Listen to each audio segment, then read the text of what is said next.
Assalamu alaikum wa rahmatullahi wa barakatuh.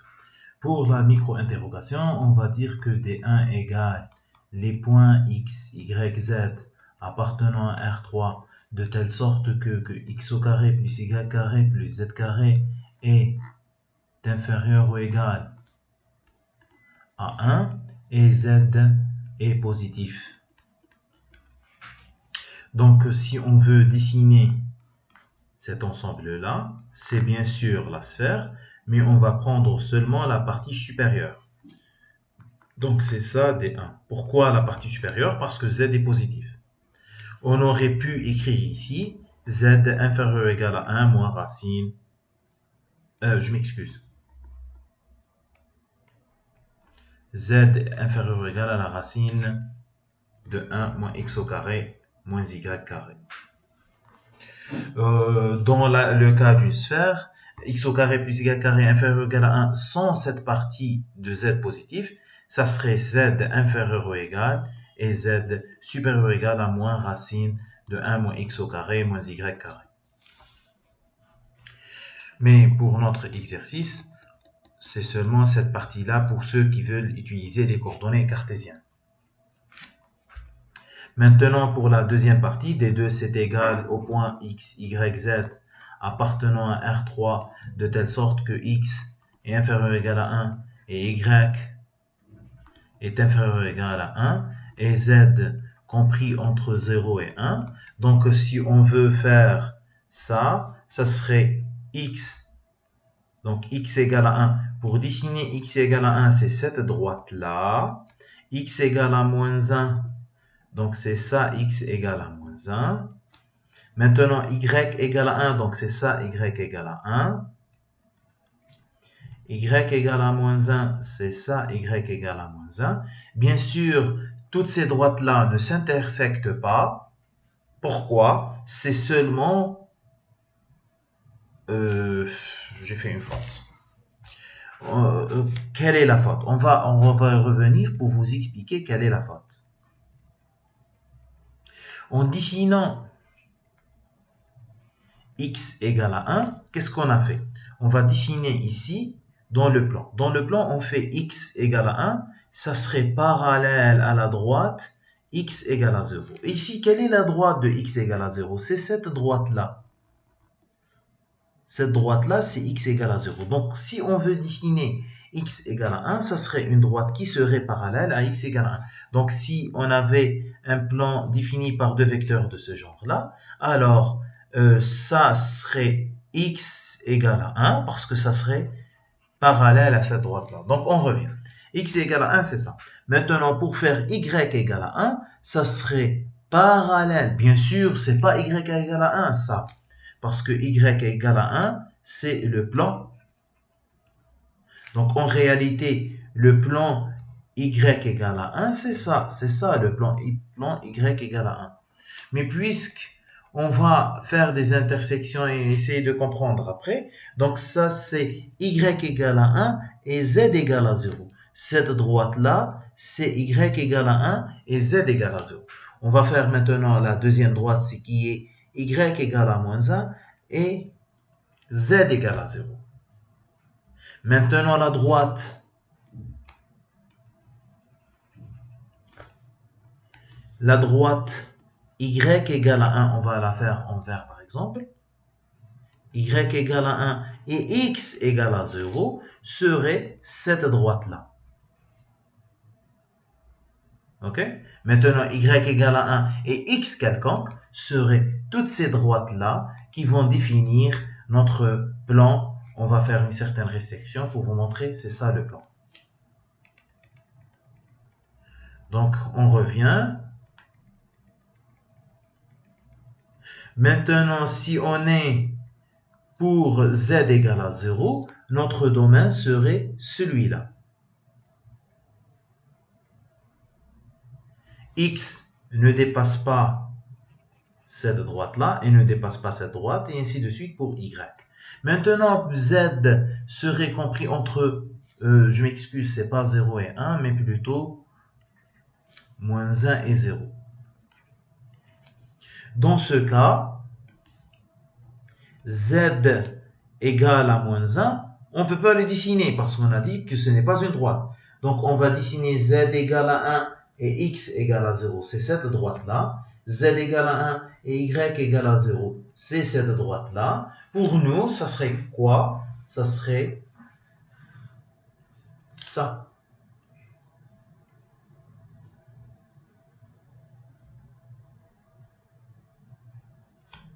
C'est ça notre domaine. Bien sûr, le point O, il appartient dans cette partie-là. Ok? Donc, si on ajoute les deux ensemble, ça serait, le domaine serait ainsi.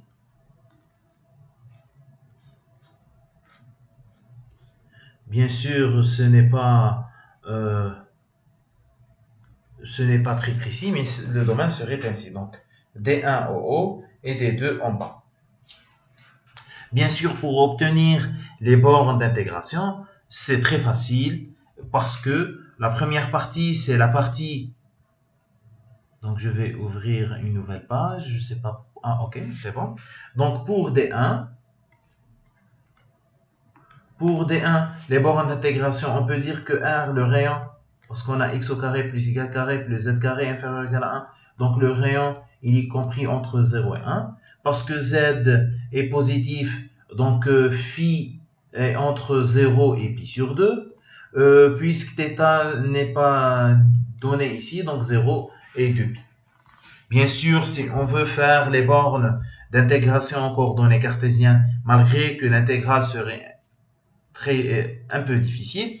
Donc, pour obtenir la plus petite valeur de z, c'est donné par cette valeur-là. La plus grande valeur de z serait obtenue en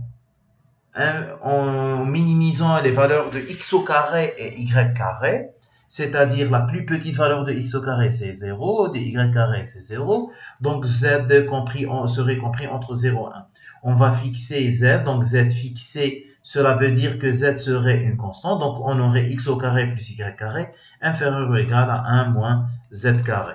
Donc on peut maintenant soit écrire y, sa plus grande valeur et sa petite valeur serait racine de 1 moins z carré en moins, bien sûr en minimisant x, et la plus grande valeur c'est y, racine de 1 moins z carré, et faire la même chose après en fixant z. Donc si y est fixé, on aurait x au carré inférieur ou égal à 1 moins z carré moins y carré. On obtient que x est compris entre moins racine de 1 moins z carré moins y carré jusqu'à racine de 1 moins z carré moins y carré.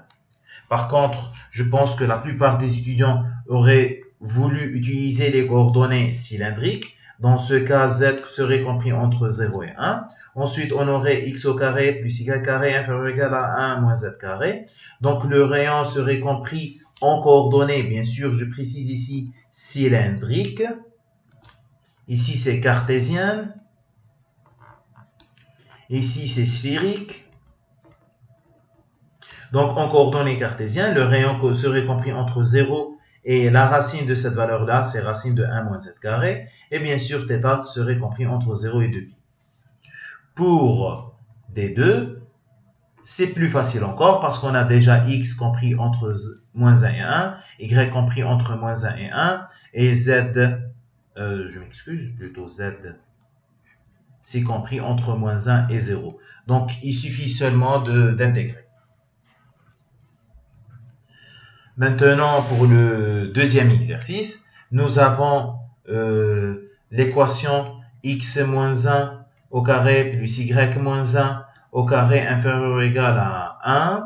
Et de plus, on a y, je pense que j'ai fait y égale à 1. Donc, y inférieur ou égal à 1. Et de plus, nous avons y supérieur ou égal à inférieur ou égal à 1, y supérieur ou égal à x, je pense. Y inférieur ou égal à 1 et y inférieur ou égal à x. Donc, on va dessiner ce domaine. Donc, pour dessiner ce domaine, le centre de notre cercle serait le point 1, 1. On sait que maintenant que le rayon serait 1, donc il va toucher ici. Maintenant, pour dessiner y égale à x, donc il passe par le centre du cercle. Maintenant, pour y égale à 1, il passe aussi par le centre du cercle. Nous avons dit que y est inférieur ou égal à 1, donc je vais le faire, je vais vous l'expliquer. Donc x moins 1 carré plus y moins 1 carré inférieur ou égal à 1, c'est toute cette partie-là. Maintenant, on va faire intersection avec y inférieur ou égal à 1, c'est cette partie-là. On va faire maintenant intersection avec y inférieur ou égal à x, qui est cette partie. Donc y inférieur ou égal à x et y inférieur ou égal à 1, et il appartient au cercle. Donc le domaine serait toute cette partie-là. C'est ça notre domaine. On va le noter D3. Donc pour faire les bornes d'intégration, on peut utiliser les coordonnées polaires, mais cette fois les coordonnées polaires avec une certaine translation. Donc x égale à 1 plus r cos θ, y égale à 1 plus r sinus θ. Le rayon serait égal à x moins 1 carré plus y moins 1 carré, bien sûr le tout carré. Donc le rayon serait compris entre 0 et 1, parce que compris entre 0 et 1. Maintenant pour θ, donc il départ de cette droite-là, donc de la droite y égale à x, donc on va dire θ1, jusqu'à cette droite, la droite y égale à 1, donc jusqu'à 0. Maintenant, pour trouver θ1 c'est quoi? C'est y égale à x, donc cosinus θ égale à sinus θ, donc bien sûr avec r, donc tangente θ égale à combien? Est égal à 1. Donc tangente θ égale à 1, cela veut dire que θ égale à pi sur 4, ou θ égale à moins, ou plutôt 7 pi sur 4, sinon c'est moins 3 pi sur 4. Donc dans notre cas, θ égale à moins 3 pi sur 4, parce que c'est ce point-là. Parce que l'intersection de la droite y égale à x avec notre droite va nous donner 2 points. Bien sûr, arc tangente, comme je l'ai déjà expliqué dans une vidéo antérieure, l'arc tangente c'est une fonction, c'est l'application inverse de la tangente, mais seulement sur une partie de notre domaine. Donc il ne faut pas oublier que moins 3 pi sur 4 aussi à la tangente 1. Donc ici, ça serait au lieu de θ1, ce serait moins 3 pi sur 4. Bien sûr, on peut faire un changement de variable en coordonnées cartésiennes, et plutôt on peut utiliser les bornes d'intégration en coordonnées cartésiennes. C'est ce qu'on va faire ici. Donc x moins 1 carré plus y moins 1 carré inférieur ou égal à 1, et y inférieur ou égal à x, et y inférieur ou égal à 1. Donc en dessinant notre domaine, donc si on veut faire par exemple fixer par exemple le x parce que ça serait plus facile, alors on a besoin de l'intersection en ce point, la valeur, cette valeur là, et ce point-ci. Donc x va démarrer, on va dire de x1 jusqu'à x2. Ensuite, x va varier de x2 jusqu'à x3. Donc, y va varier, si x varie de x1 jusqu'à x2, donc y va varier de l'équation, on va dire, de l'équation du cercle vers y égale à x. Maintenant, si x varie de x2 vers x3, donc dans cette partie-là, donc c'est la partie du cercle. Ensuite, c'est vers y égale à 1. Maintenant, pour trouver x1, c'est très facile. Il faut faire donc x1, c'est l'intersection du cercle avec la droite y égale à x. Il suffit de remplacer ici y égale à x. Donc, c'est x moins 1 au carré fois 2 est égal à 1. Dans ce cas, donc, x moins 1 carré est égal à 1 sur 2. Donc, x égale à 1 plus racine de 2 sur 2. Ou x égale à 1 moins racine de 2 sur 2. Donc, on va prendre cette partie-là, parce que cette partie, c'est ce point-ci. Maintenant, pour l'intersection x2, c'est très facile, c'est le point 1, on le sait déjà. Maintenant, pour avoir ce point-là, donc on va faire l'intersection du cercle. Donc l'intersection du cercle x3, c'est l'intersection du cercle avec y égale à 1. On remplace dans l'équation, on aurait x moins 1 carré égale à 1. Donc soit x égale à 0, soit x égale à 2. Donc x égale à 0, c'est ce point-là, c'est le point d'intersection avec l'axe des ordonnées. Donc x3 serait 2. Donc maintenant pour y, l'équation du cercle, on sait que c'est y égale à 1 moins certaines racines, ou y égale à 1 plus une certaine racine. Puisque on est dans la partie, on n'est pas dans la partie haute, mais la partie basse, donc ce serait 1 moins une certaine racine. Bien sûr, pour trouver cette valeur, on écrit x moins 1 carré plus y moins 1 carré égale à 1. On écrit y en fonction de x, donc y moins 1 carré est égal à 1 moins x moins 1 carré. Donc y est égal à 1 moins racine de 1 moins x moins 1, le tout carré. La même chose qu'on va faire maintenant avec les coordonnées, avec les coordonnées cartésiennes, en utilisant, on va fixer x et y en premier. Donc je vais dessiner rapidement mon cercle. Donc le domaine, je m'excuse, j'ai fait un cercle assez petit, donc on va faire un cercle assez grand pour montrer mieux ce qui se passe. Maintenant, nous avons notre droite qui passe par le centre du cercle et nous avons notre droite qui correspond à y égale à 1. Donc si on veut diviser notre y, on va dire que y va se déplacer en réalité à partir de 0 jusqu'à la valeur 1, mais malheureusement, on doit découper ici le domaine. Donc, ça serait entre y égale à 0 et y1. Ensuite, y va varier de y1 vers 1. Pour trouver y1, on utilise la même valeur, la même méthode. On trouve ce que c'est y égale à x et le cercle. On remplace, on trouve que y est égal à deux valeurs. Soit c'est égal à 1 plus racine de 2 sur 2, soit y est égal à 1 moins racine de 2 sur 2. On va utiliser cette valeur-là parce que c'est plus petit que 1.